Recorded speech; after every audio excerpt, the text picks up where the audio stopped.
Bonjour tout le monde. Alors, on se retrouve une autre fois, une nouvelle fois, euh, pour, euh, pour récapituler ce que nous avons vu durant les séances, les dernières séances. Alors, on a commencé par l'alphabet français, les 26 lettres, divisées en deux parties.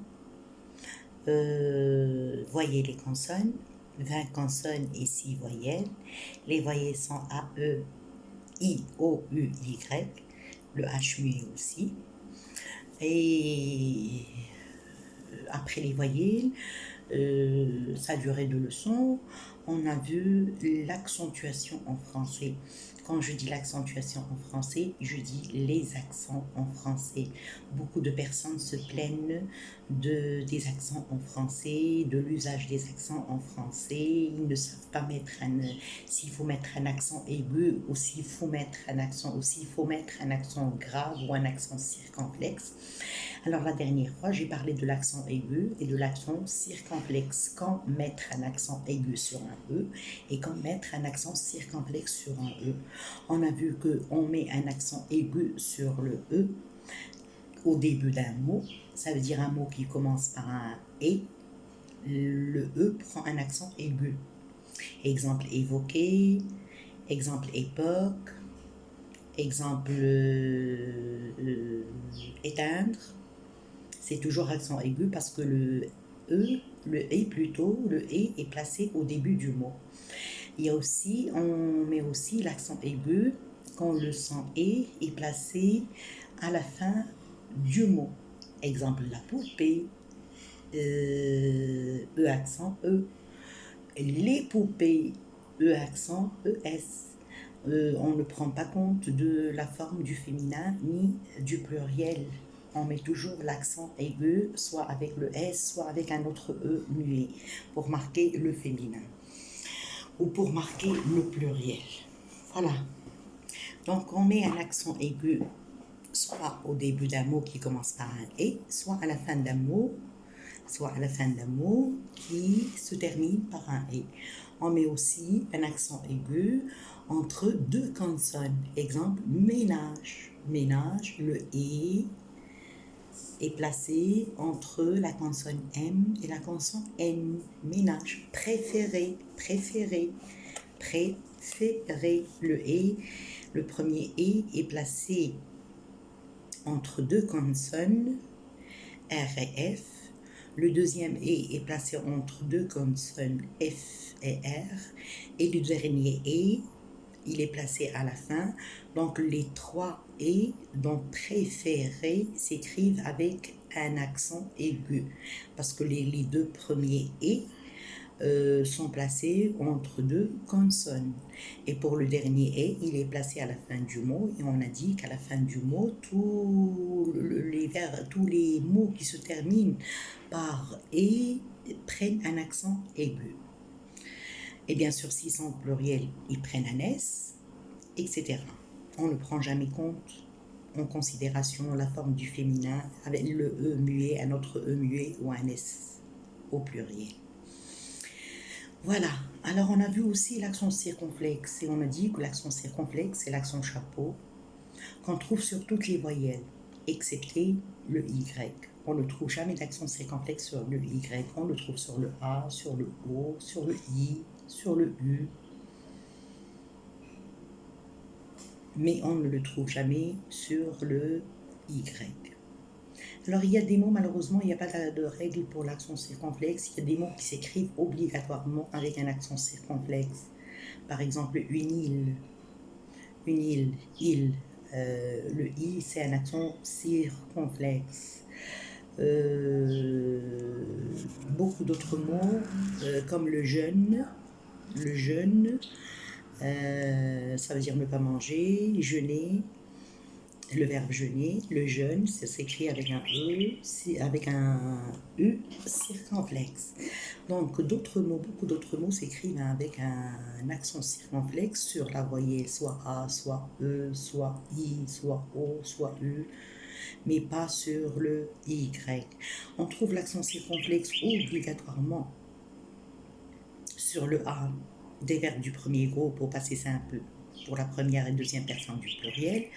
On trouve un accent circonflexe obligatoirement sur le i des verbes du deuxième groupe à la première et à la deuxième personne du pluriel au passé simple.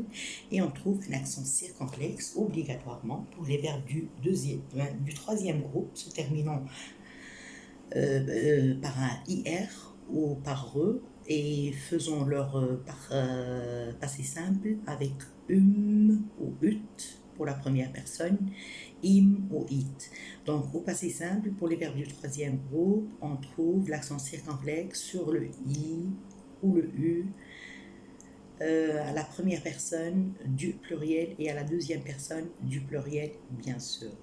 Maintenant, on passe très vite à l'accent grave. L'accent grave, c'est le contraire de l'accent aigu. L'accent aigu, c'est vers la droite, l'accent grave, c'est vers la gauche. C'est tout à fait le contraire. Alors, on trouve l'accent grave dans beaucoup d'autres mots. L'accent grave se place sur le A. Il se place sur le U. Il se place sur le E. Il se place sur le E et on prononce E. D'accord. L'accent grave se place sur le E, on le prononce R. Il se place aussi sur le A. Par exemple, là, ici et là. Là qui exprime le lieu, pas l'article là. Quand je dis la poupée, il n'y a pas d'accent grave. Quand je dis la télé, il n'y a pas d'accent grave sur là parce que c'est un article. Mais quand je dis il faut travailler ici et là, là prend un accent grave sur le A. Pourquoi? Parce qu'il exprime le lieu. Il y a aussi l'accent grave se place sur le E. Le U de où. Par exemple, où vas-tu? Le où qui exprime le lieu s'écrit avec un U accent grave. Donc on trouve l'accent grave sur le A de là qui exprime le lieu. On trouve l'accent grave sur le U de où qui exprime aussi le lieu. Où vas-tu? Il faut encore voir ici et là. Ça veut dire ici et là. Là prend un accent grave. On trouve l'accent grave aussi dans les mots qui commencent par R. R-E, R-E. Alors ces mots, ils prennent un accent grave. On trouve aussi l'accent grave. Le E prend aussi un accent grave quand il est suivi de la consonne V. Par exemple, la fièvre.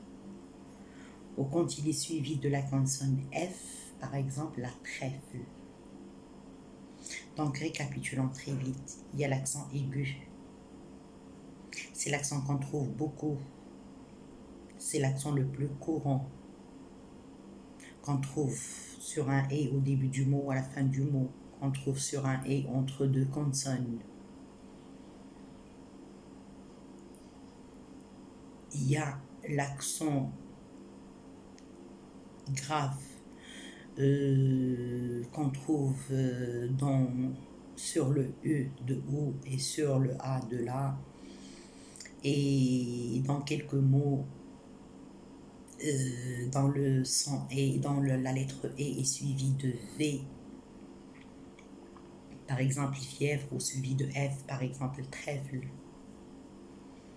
Et il y a l'accent circonflexe, tout simplement, qui n'a pas de règle, et qu'on trouve dans certains mots, par exemple mûr, c'est pas le mur, mais un fruit mûr, il est mûr, le jeûne, c'est le fait de ne pas manger, pendant le ramadan on fait le jeûne,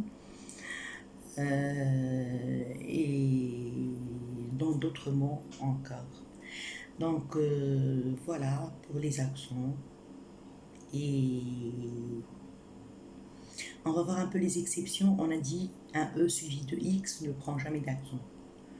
Il ne prend ni accent grave, un E suivi de la lettre E ou suivi de la consonne X, E suivi de la consonne X, ne prend jamais d'accent. Il ne prend ni l'accent aigu, ni l'accent circonflexe. Exemple, excès. L'excès. D'accord? Exterminer. Exterminer. Il n'y a pas d'accent sur le E parce qu'il est suivi. Exercice. Il n'y a pas d'accent sur le E parce qu'il est suivi de X. Donc, quand le E est suivi de X, il ne prend jamais d'accent ni aigu, ni grave, ni circonflexe. Voilà pour les accents. On se voit la prochaine, Inch'Allah, pour une autre séance. Ce serait la ponctuation en français. Bonne journée et à bientôt.